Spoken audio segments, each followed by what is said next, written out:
Hey everyone, I have been reading some fascinating and honestly troubling statistics lately about healthcare spending, especially in the US. The US spends nearly 18% of its GDP on healthcare, the highest in the world.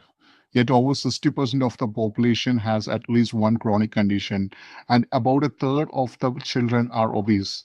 So, despite spending the most, we are not necessarily getting healthier. It made me wonder, where is the disconnect?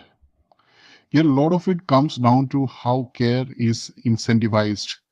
Around 71% of physicians in the US are paid based on something called a fee for service model.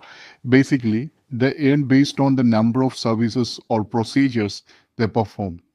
So prescribing an expensive medication earns them around $100 to $150, but counseling a patient on diet, sleep, or exercise, which could prevent the disease entirely, pay maybe 15 to 30 or sometimes nothing at all.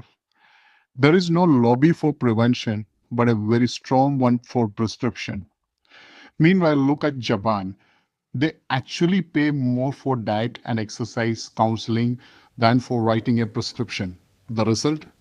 Only 4% obesity and one of the highest lifespans in the world with a fraction of the healthcare spending.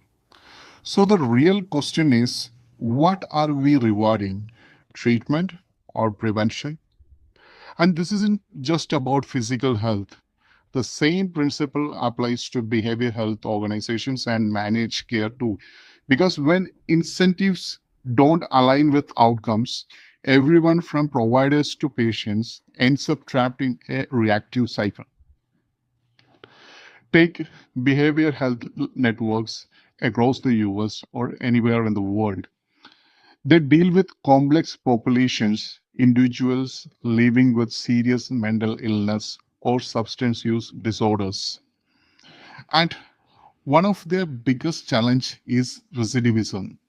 When someone is discharged from care, only end up back in the hospital within weeks. It is heartbreaking for the individual and expensive for the system. A single quarter's readmissions can cost tens of millions of dollars. Most organizations rely on static dashboards that show what went wrong last quarter. But by then, it's too late. The person has already relapsed and the cost has already been incurred. What if we could flip that?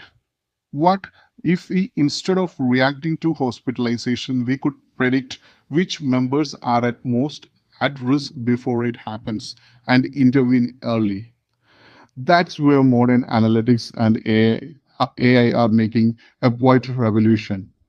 Platforms are now acting like predictive care engines, spotting early warning signs, identifying at risk members, and even recommending the right care interventions automatically. It's like giving behavioral health teams a real time GPS, not just a rear view mirror. So, whether it's obesity, diabetes, or behavioral health, the future of care isn't about doing more, it's about seeing sooner. The US healthcare system doesn't have a spending problem, it has an alignment problem. And the more we move from incentives to predictive intelligence, the closer we will get to better outcomes, lower cost, and healthier lives. Thanks for watching. I would love to hear your thoughts. How do you see data, AI, and incentives shaping the future of healthcare where you work?